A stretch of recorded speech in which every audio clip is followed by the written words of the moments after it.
TV prime 5 news కి స్వాగతం. Bulletin ముందుగా హెడ్లైన్స్ చూద్దాం. ఇతర పార్టీల నుండి బీఆర్ఎస్ పార్టీలోకి చేరికలు. కండువాలు కప్పి పార్టీలోకి ఆహ్వానించిన BRS working president KTR.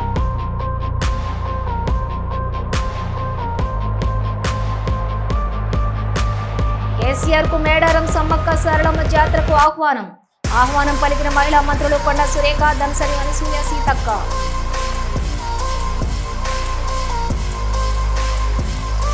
జనగామలో Kalyana Lakshmi Shaadi Mubarak చెక్కులు పంపిణీ కార్యక్రమం. పాల్గొన్న మాజీ మంత్రి స్టేషన్ గన్పూర్ ఎమ్మెల్యే కడియం శ్రీహరి.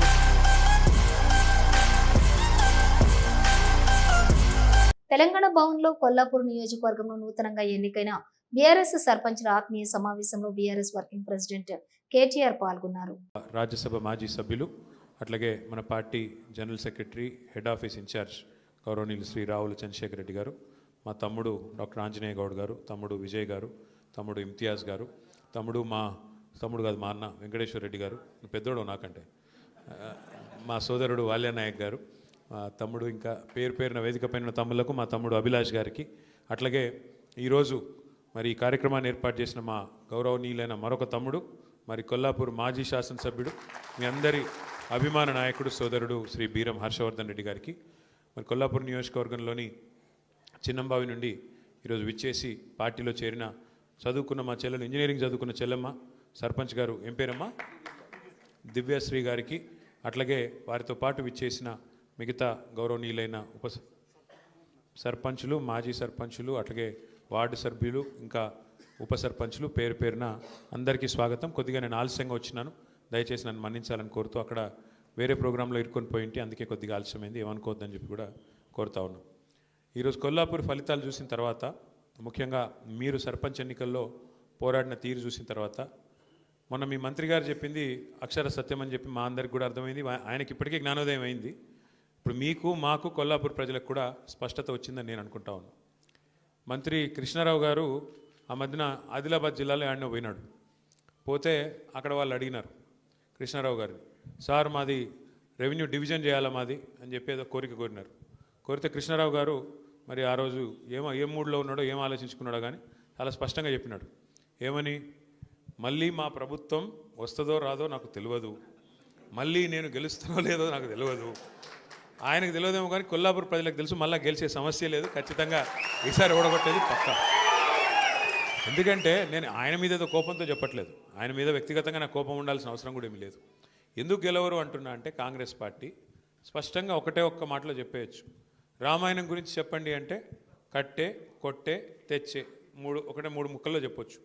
అట్లాగే కాంగ్రెస్ ప్రభుత్వం 2 ఏళ్లలో వీళ్ళ పనితీరు ఎట్లా ఉంది అని అడిగితే, కేబినెట్ లో నాలాంటి వాళ్ళ మాటలు వినే పరిస్థితి లేదని 300 కోట్లతో పూర్తయ్యే పనికి 1800 కోట్లతో ఎస్టిమేట్ చేసిండ్రు అని అన్నారు జిల్లెల చిన్నారెడ్డి. ఆమోదం కూడా అయిపోయిందని అన్నారు జిల్లెల చిన్నారెడ్డి. డిండికి నీళ్లు కావాలంటారు. డిండికి నీళ్లు కావాలంటే నేను కూడా మాట్లాడా, క్యాబినెట్ మీటింగ్లో మాట్లాడా. సార్, ఒకసారి నల్గొండ వాళ్ళ మాటలినే మనము ఈ పాలమూరు రంగారెడ్డి జూరాల నుంచి కిందికి తీసుకొని పోయినాం. మళ్ళీ అదే మిత్రులు మా డిండికి నీళ్లు కావాలంటున్నారు. శ్రీశైలం సోర్స్గా ఒక లిఫ్ట్ పెట్టుకోమని చెప్పండి వాళ్ళకు. ఎందుకు మా ఏదో రిజర్వాయర్ నుంచి తీసుకుంటారు మీరు? లేక మాకు నీళ్ళు వచ్చినాయి ఈ ప్రాంతంలో, మా భూములన్నీ పోయినాయి అనేటువంటి మాట కూడా చెప్పినాం. దానికి నేను ఒక్కటే మాట చెప్తాను. ఇప్పుడు డిండికి నీళ్ళు ఇవ్వాలన్నా కూడా మీకు ఈ ఏదుల రిజర్వాయర్ కన్నా ఒట్టెం రిజర్వాయర్ చాలా పెద్దది. దాదాపుగా 16-17 టీఎంసీలు నిలబడేటువంటి ప్రాజెక్టు ఒట్టెం.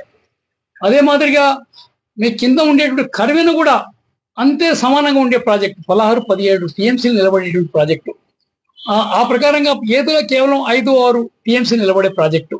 అలాంటి చిన్న ప్రాజెక్టులో ఎందుకు తీసుకెళ్తారన్నా, మీరు ఈ ఒట్టెం నుంచి కనుక మీరు తీసుకుంటే, ఆ బ్యాక్ వాటర్ నుంచి మీకు ఆ పక్కనే ఉండేటువంటి ఒక 2 గ్రామాలు ఉన్నాయి. పోతిరెడ్డిపల్లి అనేటువంటి గ్రామం, దాని ఒట్టెం అవతల పక్కన, అంటే నీళ్ళు నిలబడే దాని పక్కన. దాని తర్వాత సిరిసవాడ, ఒకప్పుడు జడ్చర్ల ఎమ్మెల్యే ఉండే సుధాకర్ రెడ్డి గారని, ఆ సిరిసవాడ ఆయన సొంత గ్రామం. ఈ 2 గ్రామాల నుంచి కనుక కాలువ పోతే డిండి వాగులో పడతాయి నీళ్లు, నేరుగా మీకు డిండి ప్రాజెక్టు పోతాయి. కేవలం 300 కోట్లతో ఈ ప్రాజెక్ట్ పూర్తి అవుతుందన్న మాట కూడా నేను చెప్పాను. దానికి ఇవాళ 1800 కోట్ల ఎస్టిమేట్ తయారు చేసినారు మన ఒట్టెం నుంచి కాలువ అటు తిప్పి ఇటు తిప్పి ఇటు తిప్పి ఇటు తిప్పి తీసుకొని అంటే మన ఏదుల నుంచి మీకు ఒట్టె నుంచి తీసుకొని పోతే 300 కోట్లు అయిపోతుంటారు 2 గ్రామాల నుంచి కనుక తీసుకొని పోతే. కానీ ఇలా ఏదుల నుంచి తీసుకొని పోతున్నారు 1800 కోట్లు ఎస్టిమేట్ చేసినారు. 1800 కోట్లు ఎస్టిమేట్ చేసినారు. ఇది అయిన తర్వాత నేను ఈ మాట మాట్లాడిన తర్వాత ఒక 5-6 మంది నల్గొండ ఇంజనీర్స్ నా దగ్గరకు వచ్చారు. చిన్న నీ ఒట్లా నీ విట్లా నువ్వు చాలా నిజాయితీ పడు నీ చాలా గొప్పవాడి ఇలా ఈ ప్రాజెక్టు ఇట్లా కనుక అయితేనే అవుతుంది లేకపోతే కాదన్నా దానికి అడ్డం వేయకండి అన్నా. వాళ్ళు ఎంత తెలివైన వాళ్ళు చూడండి. ఎంబడే గ్రహించి ఎవడు దీనికి అడ్డం మాట్లాడుతున్నాడు ఎవడు దీనికి వ్యతిరేకంగా మాట్లాడుతున్నాడు వాళ్ళని ఎట్లా మేనేజ్ చేసుకోవాలి. 300 కోట్లతో అయిపోయే ప్రాజెక్ట్కి ఇవాళ 1800 కోట్లు అప్రూవల్ ఇచ్చేసినాం. క్యాబినెట్ లో కూడా అప్రూవ్ అయిపోయింది. నాలాంటి చిన్నవాడిని నవరిపినా కూడా వినే పరిస్థితి లేదాడ. అందుకని హిల్ట్ పాలసీలోని ఇండస్ట్రియల్ పార్కులు, స్టాండ్ అలోన్ యూనిట్లలో భూములు ఓనర్షిప్ పూర్తిగా పారిశ్రామికవేత్తలదే, ప్రభుత్వానిది కాదని రాష్ట్ర విభజన తర్వాత జరిగిన అన్ని నిర్ణయాలను సమీక్షించి రాష్ట్ర ప్రయోజనాలు కాపాడుతూ ఆదాయం తీసుకువచ్చే అత్యంత పారదర్శకమైనటువంటి అందరికీ సమానంగా వర్తించే ఏకైక విధానం హిల్ట్ పాలసీ అని తెలిపారు డిప్యూటీ సీఎం బట్టి విక్రమార్క. ఈ రోజు మనం మాట్లాడుకునేటువంటి హిల్ట్ పాలసీలో ఉన్నటువంటి పరిశ్రమలకు సంబంధించిన భూముల యొక్క పట్టా అంటే భూముల యొక్క ఓనర్షిప్ పరిశ్రమలు స్థాపించుకున్నటువంటి పారిశ్రామికవేత్తల ఇండస్ట్రియల్ ఓనర్స్ దగ్గర ఉందా ప్రభుత్వానికి ఉందా అని అంటే అది పారిశ్రామికవేత్తలకు సంబంధించినటువంటి భూమి. అధ్యక్ష హిల్ట్ పాలసీలో తీసుకొచ్చినటువంటి ఇండస్ట్రియల్ పార్క్స్లో ఉన్నటువంటి పరిశ్రమలకు సంబంధించిన భూములపైన ఓనర్షిప్ ఎవరిది అంటే వాళ్ళదే, ప్రభుత్వానికి కాదు అధ్యక్ష. ప్రభుత్వం ఆల్రెడీ అమ్మేసింది, సేల్ డీడ్స్ కూడా చేసింది. కానీ ఈ 1927లో ఆనాటి నిజాం ప్రభుత్వం తీసుకున్న నిర్ణయం ప్రకారం 1938, 1952లో ఇచ్చినటువంటి 99 సంవత్సరాలకు ఇచ్చిన భూమి ఆజమాబాద్ మిగతా 2 పారిశ్రామిక వాడల్లో ఇచ్చిన భూములు మాత్రం లీజ్కి ఇచ్చినటువంటి భూములు. వాటి ఓనర్షిప్ భూమి యాజమాన్యం ఓనర్షిప్ మాత్రం ప్రభుత్వానికే ఉంది అధ్యక్ష. ఇది ఒక రకమైనది. ఇది ఆఫీస్పేటలో 15 ఎకరాలు, బాలనగర్ కోఆపరేటివ్ ఇండస్ట్రియల్ ఎస్టేట్స్ 47 ఎకరాల్లో ఏర్పాటు చేసి 51 సంవత్సరాలు లీజ్కి ఇచ్చారు ఈ 3. బట్ హిల్ట్ పాలసీలోని 21 ఇండస్ట్రియల్ ఎస్టేట్స్ మరియు స్టాండ్ అలోన్ యూనిట్స్ కలిపి 9,292 ఎకరాలు ఉండగా దానిలో పార్క్స్, రోడ్లు పోను 4,700 ఎకరాలు మాత్రమే ఇండస్ట్రియల్ ప్లాట్స్గా ఉన్నాయి. ఆ ఇండస్ట్రియల్ ప్లాట్స్ ఓనర్షిప్ కూడా పారిశ్రామికవేత్తలదే, ప్రభుత్వాన్ని కాదు అధ్యక్ష. కానీ రాష్ట్ర విభజన జరిగిన తర్వాత 3 విధానపరమైన నిర్ణయాలు జరిగినాయి. ఒకటి లీజ్ ల్యాండ్స్ మీద ఉన్నటువంటి పరిశ్రమవేత్తలకు ఇచ్చినటువంటి ఒక నిర్ణయం, 2 పరిశ్రమల ఓనర్షిప్ ఉన్నటువంటి పరిశ్రమలపై తీసుకున్న నిర్ణయం ఇంకొకటి, 3 ఏ పాలసీ లేకుండా పిక్ అండ్ చూస్తో ఆ ప్రభుత్వంలో ఉన్నటువంటి పాలకులు ఇష్టానుసారం ఎవరికి కావాలనుకుంటే వాళ్ళ కోసం తీసుకున్న విధానపరమైన నిర్ణయాలు. 3 రకాలైన విధానపరమైన నిర్ణయాలు ఈ రాష్ట్రంలో జరిగినాయి. ఈ 3 రకాల విధానపరమైన నిర్ణయాలు జరిగినటువంటి క్రమంలో ఏ పాలసీ వల్ల రాష్ట్ర ప్రయోజనాలు కాపాడబడ్డాయి, ఏ పాలసీ వల్ల రాష్ట్రానికి ఆదాయం వచ్చింది, ఏ పాలసీ వల్ల రాష్ట్రం ఆదాయం కోల్పోతుందని ఆలోచన చేసి దాని గురించి ఆలోచన చేస్తే స్పష్టంగా మనకు అర్థమయ్యేది ఈ 3 పాలసీల్లో కూడా ప్రధానంగా రాష్ట్ర ప్రయోజనాలు కాపాడుకుంటూ రాష్ట్రానికి ఆదాయం వచ్చేటట్టుగా తీసుకొచ్చినటువంటి ఏకైక పాలసీ హిల్ట్ పాలసీ అధ్యక్ష. ఇది మోస్ట్ ట్రాన్స్పరెంట్ పాలసీ, ఈ రాష్ట్రంలో అందరికీ వర్తించేటటువంటి పిక్ అండ్ చూస్ లేదు దీంట్లో. ఈ పాలసీతో ట్రాన్స్పరెంట్ గా ఆ ఇండస్ట్రీస్ లో ఉన్నటువంటి వాళ్ళందరూ కూడా షిఫ్ట్ చేసుకోవడానికి కావాల్సిన విధంగా విధానపరమైన నిర్ణయం తీసుకొని 6 నెలలు టైం ఇచ్చి వాళ్ళు ఎంత ఫీజు కట్టాలో కూడా ఒకటే నిర్ణయం చేసి తన పర భేదం లేకుండా అందరికీ ఒకటే పరమైన నిర్ణయం తీసుకున్నటువంటి పాలసీ. గాంధీ భవన్ లో జరిగిన సమావేశంలో ముఖ్యమంత్రి రేవంత్ రెడ్డి పాల్గొని మాట్లాడారు. విస్తృత స్థాయి కార్యవర్గ సమావేశానికి అధ్యక్షత వహించిన పిసిసి అధ్యక్షులు, శాసన మండలి సభ్యులు మిత్రులు మహేష్ కుమార్ గౌడ్ గారు, కార్యక్రమానికి ఏఐసి నుంచి ముఖ్య అతిథులుగా విచ్చేసిన తెలంగాణ ఇన్ఛార్జ్ మీనాక్షి నటరాజన్ గారు, అదేవిధంగా ఏఐసిసి నుంచి పరిశీలకులుగా వచ్చిన ప్రవీణ్ గారు, అదేవిధంగా ఉప ముఖ్యమంత్రి వర్యులు, సహచర మంత్రివర్గ సభ్యులు, పార్లమెంట్ సభ్యులు, శాసనమండలి సభ్యులు, శాసనసభ్యులు, వివిధ కార్పొరేషన్ల చైర్మన్లు, తెలంగాణ రాష్ట్ర కాంగ్రెస్ పార్టీ కార్యవర్గ మిత్రులకు, జిల్లా పార్టీ అధ్యక్షులకు అందరికీ నూతన సంవత్సర అదేవిధంగా సంక్రాంతి శుభాకాంక్షలు తెలియజేస్తున్నాను. మిత్రులారా, ఈ సమావేశం కాంగ్రెస్ పార్టీ అధ్యక్షుడి నేతృత్వంలో జరిగిన ఈ సమావేశంలో జరుగుతున్న చర్చ కాంగ్రెస్ పార్టీ కార్యకర్తలకు, అభిమానులకు, శ్రేయోభిలాషులకే పరిమితమైన చర్చ కాదు. 140 కోట్ల జనాభా ఉన్న ఈ భారతదేశంలో 80% మహాత్మా గాంధీ జాతీయ ఉపాధి హామీ పథకంలో సభ్యులు. భారతదేశ జనాభాలో ప్రత్యక్షంగానో పరోక్షంగానో 80% జనాభా ఆధారపడిన ప్రపంచంలోనే అత్యంత ప్రజల ఆమోదం పొందిన మహాత్మా గాంధీ జాతీయ ఉపాధి హామీ పథకాన్ని పేదల మీద కక్షతో నరేంద్ర మోడీ ప్రభుత్వము నిబంధనల మార్పు ముసుగులో పథకాన్ని శాశ్వతంగా సమాధి చేయడానికి ఈరోజు కుట్ర చేస్తున్నది. అందుకు చట్టసభలను వినియోగించి మాకు అధికారం ఉంది, మాకు మెజారిటీ ఉంది, మేము పేదలను అణచివేస్తాం, ఒకనాడు భారతదేశ స్వతంత్ర పోరాటంలోనే కాదు సామాజిక సంఘకర్తలు అందరూ కొట్లాడి వెట్టి చాకిరి నుంచి విముక్తి కలిగించిండ్రు. వెట్టి చాకిరి గురించి నేను కొత్తగా చెప్పాల్సిన పని లేదు. తెలంగాణ ప్రాంతంలో ప్రతి గ్రామంలో, తండాలలో, గూడాలలో పేదలందరికీ తెలుసు వెట్టి చాకిరి గురించి. ఒకప్పుడు దేశ్ముఖుల దగ్గరనో, గడీల దగ్గరనో, దొరల దగ్గరనో పేదలు కట్టు బానిసలుగా వెట్టి చాకిరి చేస్తూ బతికేవాళ్ళు. వాళ్ళు దయదలిచి పెడితే తిన్నట్టు, లేకపోతే వాళ్ళ దయా దాక్షిణ్యాల మీదనే జీవించే పరిస్థితులు ఆనాడు వెట్టి చాకిరిలో ఉన్నాయి.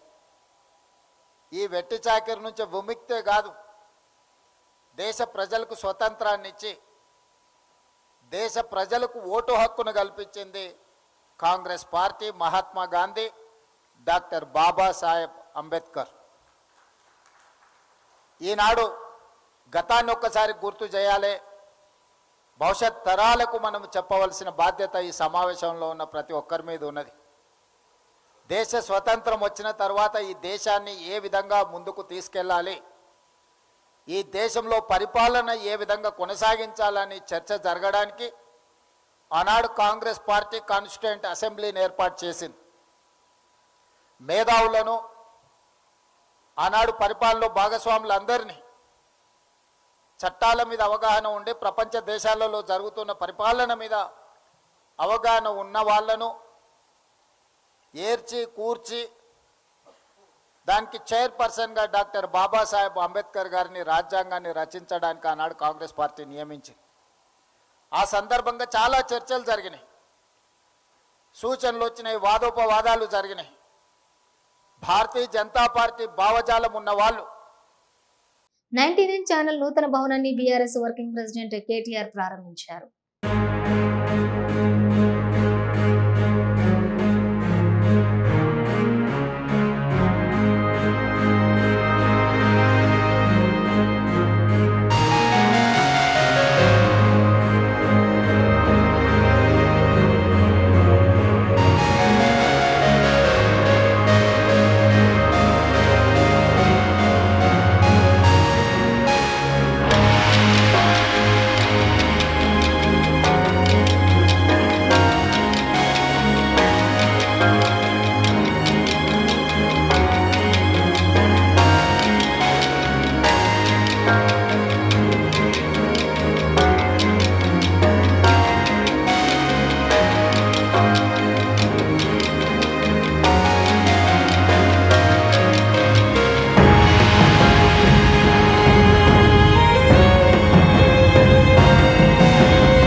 తెలంగాణ ఆడబిడ్డ కవితపై ఇన్ని కుట్రలు అంటూ జాగృతి మహిళా విభాగం రాష్ట్ర అధ్యక్షురాలు మరిపెల్లి మాధవి హరీష్ రావు డైరెక్షన్ లో మల్లన్న చేస్తున్న విష ప్రచారాన్ని తిప్పికొడతామని ఈ సందర్భంగా ఆమె తెలిపారు.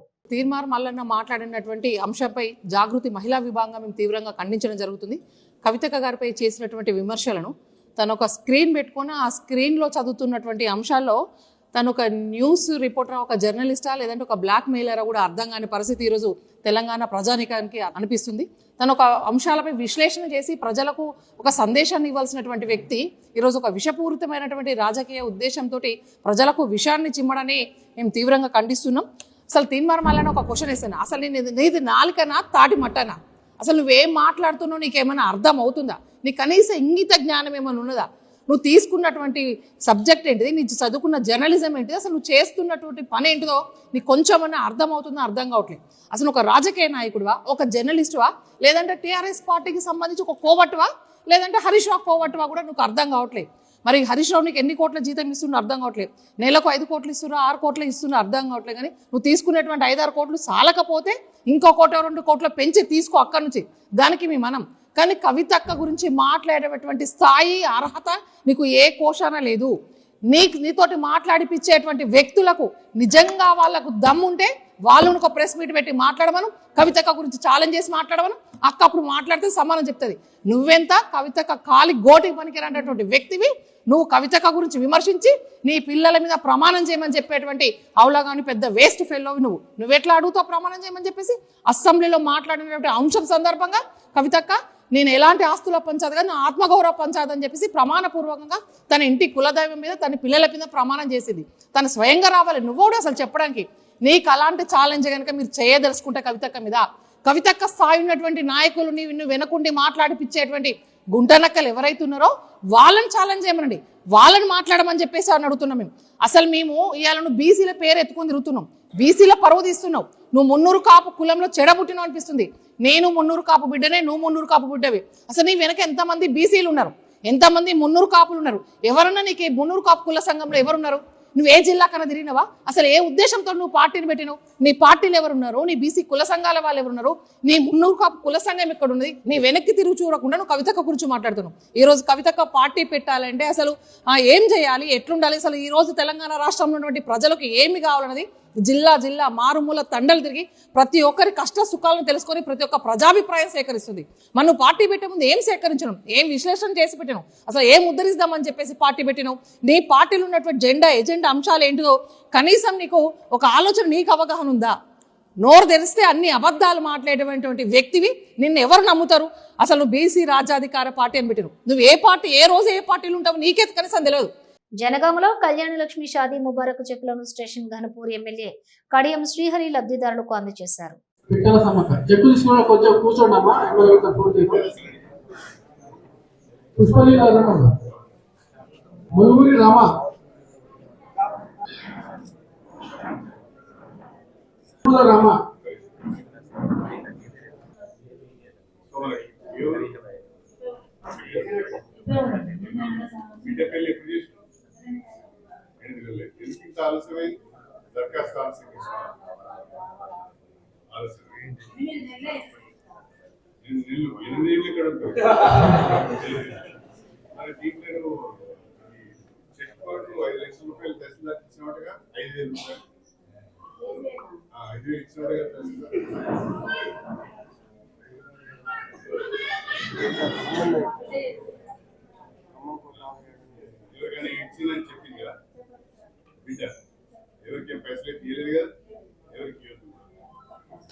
విమల రజిత ములుగురు విజయ రెడీ ఉన్నాను.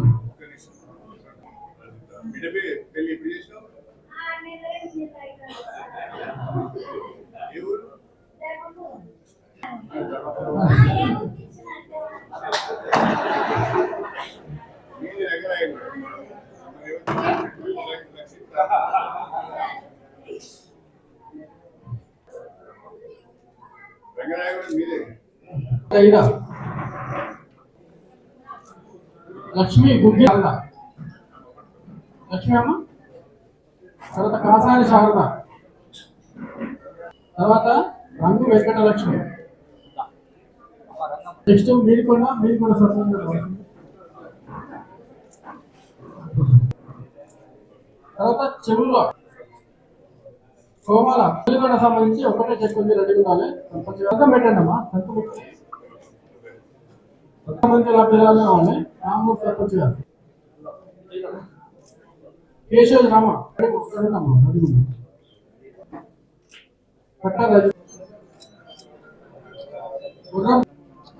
నెక్స్ట్ గోయి శోభ రెడీ ఉండాలి.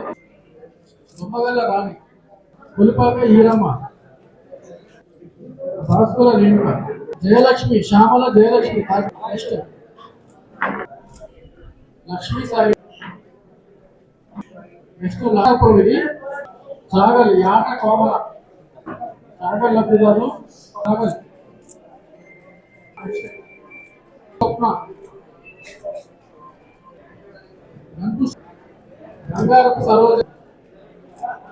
నెక్స్ట్ కేశవ్ అండాలు, లలిత.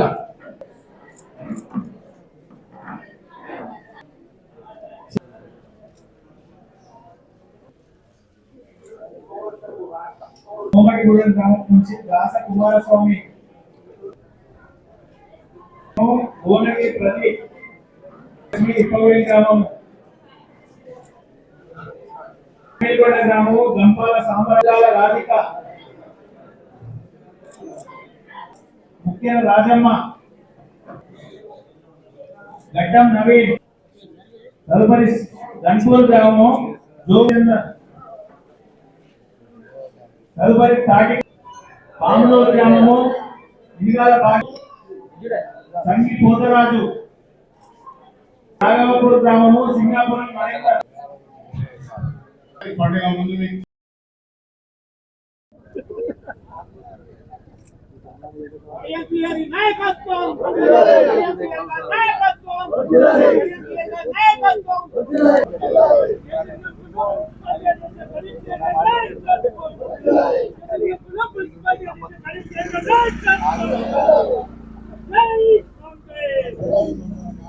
తెలంగాణ భవన్ లోని బీఆర్ఎస్ నాయకులు మీడియా సమావేశం జరిగింది.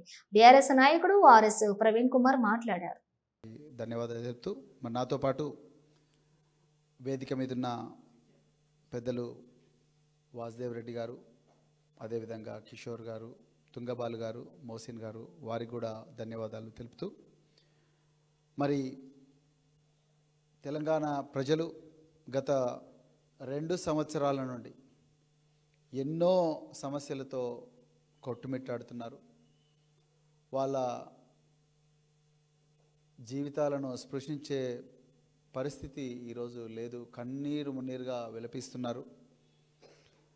మరి ఈరోజు న్యూస్లో వస్తుంది, ఒక మహిళా ఐఏఎస్ అధికారిని ఒక మంత్రి వేధిస్తున్నాడు అని చెప్పేసి.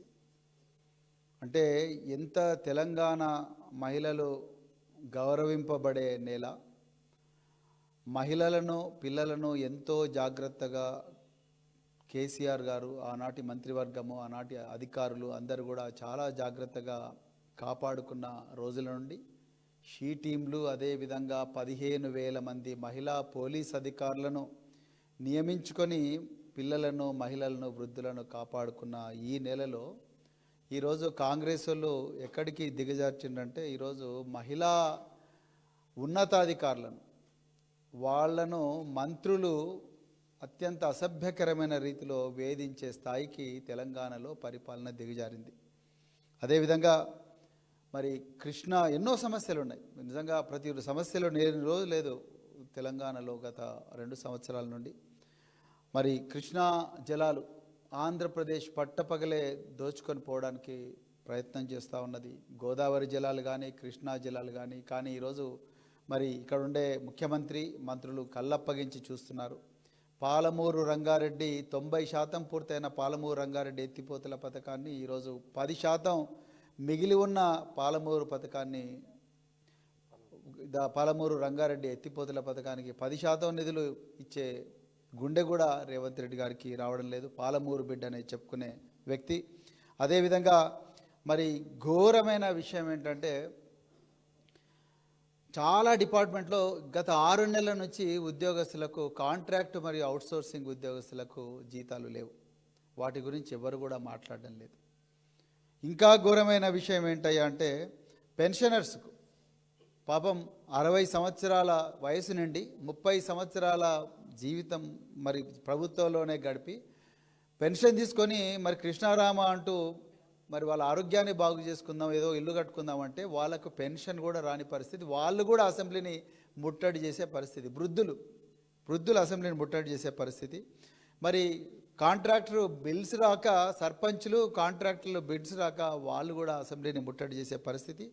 ఇంకా ఘోరంగా ఏ చెవెళ్ళ సాక్షిగా అయితే దళితులను, గిరిజనులను మేము కాపాడుతామన్నారో అదే దళితులను కస్టడీలో ఘోరంగా చంపిన పరిస్థితి. కోదాడలో కర్ల రాజేష్ అనే అబ్బాయిని 5 రోజులు చిత్రహింసలు పెడితే అతను చనిపోయిన పరిస్థితి.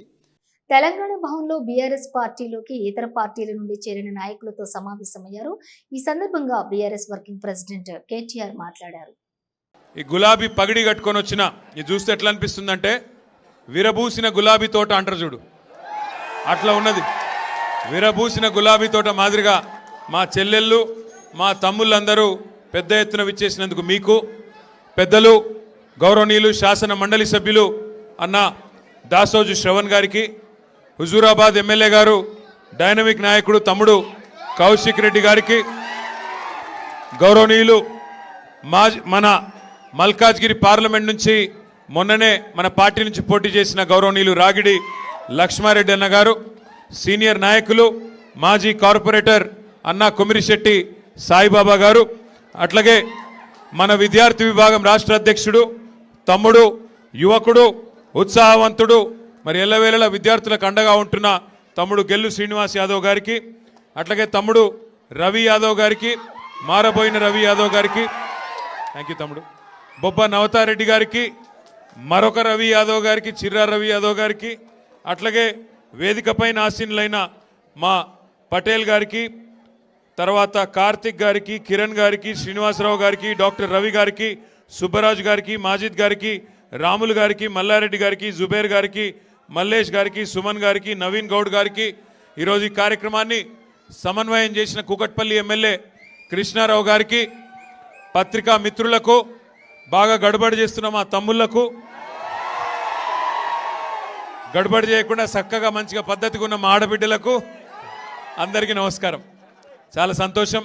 ఒక పండుగ వాతావరణంలో ఈరోజు మరి శేర్లింగంపల్లి ఎమ్మెల్యే తట్టపార వారేసి కాంగ్రెస్ వాళ్ళ సంకలది వచ్చినా మీరందరూ ఇంత పెద్ద ఎత్తున వచ్చి ఆయన పోయినా మేం మాత్రం కేసీఆర్తోనే ఉంటామని చెప్పి బ్రహ్మాండంగా వచ్చినందుకు రాష్ట్ర దేవాదాయ, ధర్మాదాయ మరియు అటవీ శాఖ మంత్రి కొండ సురేఖ, పంచాయతీరాజ్ మరియు మహిళా మరియు శిశు సంక్షేమ శాఖల మంత్రి ధనసరి సీతక్క గురువారం ఎర్రవెల్లి నివాసంలోని ప్రధాన ప్రతిపక్ష నేత కేసీఆర్ ని మర్యాదపూర్వకంగా కలిశారు. మరికొద్ది రోజుల్లో మేడారం సమ్మక్క సారలమ్మ జాతర ప్రారంభం కానున్న సందర్భంగా జాతరను సందర్శించాల్సిందిగా కోరుతూ కేసీఆర్ ని ప్రభుత్వం తరపున వారు ఆహ్వానించారు. ఈ సందర్భంగా శాలువా కప్పి ఆహ్వాన పత్రికను అందజేసిన మంత్రులు కేసీఆర్ కి మేడారం ప్రసాదం అందజేశారు. ఈ సందర్భంగా తన ఇంటికి వచ్చిన ఆడబిడ్డలను ఆత్మీయంగా పలకరించి సాదరంగా ఆహ్వానించిన కేసీఆర్, శోభమ్మ దంపతులు వారిని పసుపు, కుంకుమ, వస్త్రాలు, తాంబూలాలతో సాంప్రదాయ పద్ధతిలో సత్కరించారు. నాతో పాటు సురేఖక్క మేమిద్దరం కలిసి ఇక్కడ మరి మాజీ సీఎం గారు, ఆపోజిషన్ లీడర్గా ప్రతిపక్ష నేతగా ఉన్నటువంటి కేసీఆర్ గారిని కలిసి మరి జనవరి 28 నుంచి 31 వరకు జరిగేటువంటి మన రాష్ట్ర పండుగగా, మరి దేశ విదేశాల నుంచి కూడా ఎంతోమంది భక్తులు వచ్చేటువంటి పండుగ, మరి కొంగు బంగారంలా కోరిన కోరికలు తీరుస్తున్నటువంటి సమ్మక్క సారలమ్మ మహాజాతర జరుగుతున్న సందర్భంగా మరి మాజీ ముఖ్యమంత్రి గారు గౌరవ శ్రీ కేసీఆర్ గారిని నేను, మా అక్క సురేఖ అక్క గారు, అదేవిధంగా ఇక్కడ ఆకాంక్ష గారు, మన జిల్లా అధ్యక్షురాలు, మా ములుగు జిల్లా అధ్యక్షుడు డిసిసి పైడాకుల అశోక్ గారు, మేమందరం కలిసి రావడం జరిగింది. వారు మొన్న అసెంబ్లీలో అందరు ఫ్లోర్ లీడర్లకు, అదేవిధంగా ఎమ్మెల్యేస్కి అందరికి కూడా ఆహ్వానం పలకడం జరిగింది. కాబట్టి ఆ రోజు మరి మేము కేసీఆర్ గారు టైం అడగడంతో ఈరోజు వారు మాకు టైం ఇచ్చారు. ఆ టైం ప్రకారం ఎలాంటి రాజకీయ సంబంధాలు కాదు, ఇది ఒక ట్రెడిషన్, ఒక సాంప్రదాయబద్ధంగా నిర్వహించుకునేటువంటి జాతర. ఆదివాసీ బిడ్డలుగా పుట్టినటువంటి సమ్మక్క సారలమ్మలు కానీ ఈ రాష్ట్రంలో కానీ పక్క రాష్ట్రాల్లో కానీ అందరి దేవుళ్ళుగా, ఒక కులము, మతము, ప్రాంతము అనేటువంటి తేడా లేకుండా మరి అందరి కోరిన కోరికలను తీర్చే తల్లులుగా ఉన్నారు. కాబట్టి ఈ యొక్క మహాజాతరకు మేము ఆహ్వానించడం జరిగింది. వారు అదేవిధంగా కేసీఆర్ గారు, వారి సతీమణి శోభమ్మ గారు కూడా ఇద్దరు కూడా కూర్చొని మేము ఇచ్చినటువంటి ఆహ్వానాన్ని స్వీకరించడం జరిగింది. అదేవిధంగా పట్టు వస్త్రాలను కూడా మేము దేవుని తరపున వారికి అందించడం జరిగింది. వారు కూడా సంతోషంగా స్వీకరించి రిటర్న్ మాకు కూడా ఇద్దరికి చీరలు పెట్టడం జరిగింది. సంతోషం. ఇది రాజకీయాలు మాట్లాడుకునే టైం కాదు, రాజకీయ వేదిక కాదు. ఇది మన రాష్ట్రంలో 96లోనే సమ్మక్క సారలమ్మ జాతరను స్టేట్ ఫెస్టివల్గా ప్రకటించుకోవడం జరిగింది. కాబట్టి అన్ని పక్షాలను, అన్ని కులాలు, అన్ని మతాలు, అన్ని ప్రాంతాలను కూడా ఆ ప్రాంత ఆడబిడ్డలుగా మేము ఆహ్వానించడం జరుగుతుంది. కాబట్టి తప్పకుండా వారు కూడా రావాలని కోరినాం. వారు కూడా సానుకూలంగా స్పందించడం జరిగింది. నమస్కారం. ఈ నెల 28, 29, 30, 31వ తేదీల్లో మరి 2 సంవత్సరాలకు ఒకసారి కూడా ఘనంగా జరిగేటువంటి సమ్మక్క సారలమ్మ జాతర మరి వరంగల్లో ఏటూరు నగరం గిరిజన ప్రాంతంలో జరిగే జాతర గురించి మీ అందరికీ కూడా తెలుసు. మరి గతంలో ఇప్పట్లాగానే ఉండేది కాబట్టి మామూలుగా ఏవో అరేంజ్మెంట్స్ చేసి భక్తులు వచ్చి వెళ్ళేవాళ్ళు, వాళ్ళకు సౌకర్యాలు కల్పించే వాళ్ళము. కానీ ఈసారి మన ముఖ్యమంత్రి గారు ఒక ఆలోచనతోటి దాన్ని అభివృద్ధి చేయాలనేటువంటి లక్ష్యంతో వారు దాదాపుగా 180 కోట్లు, దాదాపు 200 కోట్ల వరకు కూడా రాబోతా ఉంది.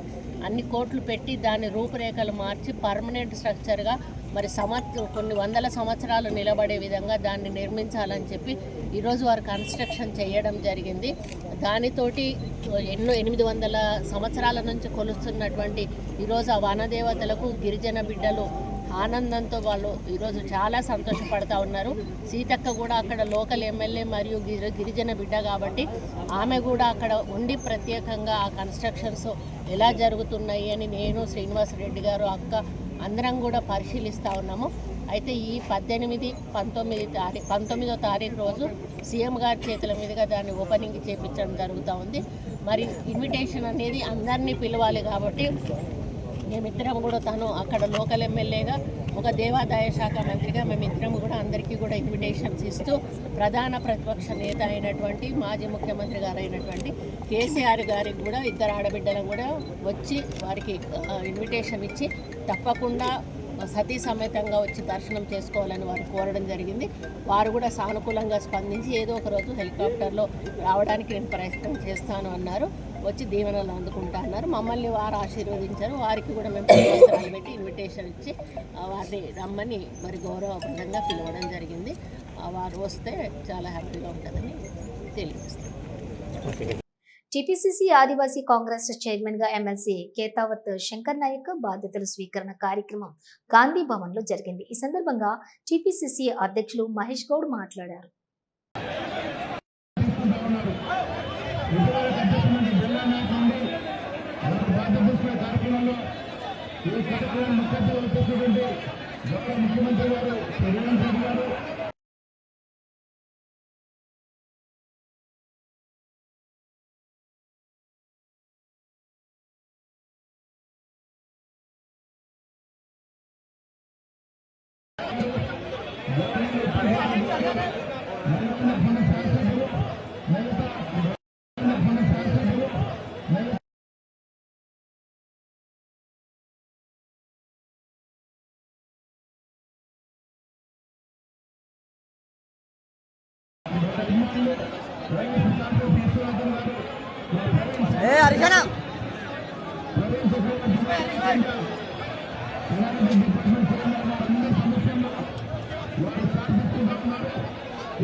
ఇవి బులెటిన్ విశేషాలు. మరో బులెటిన్తో మళ్ళీ కలుద్దాం. అంతవరకు చూస్తూనే ఉండండి. న్యూస్.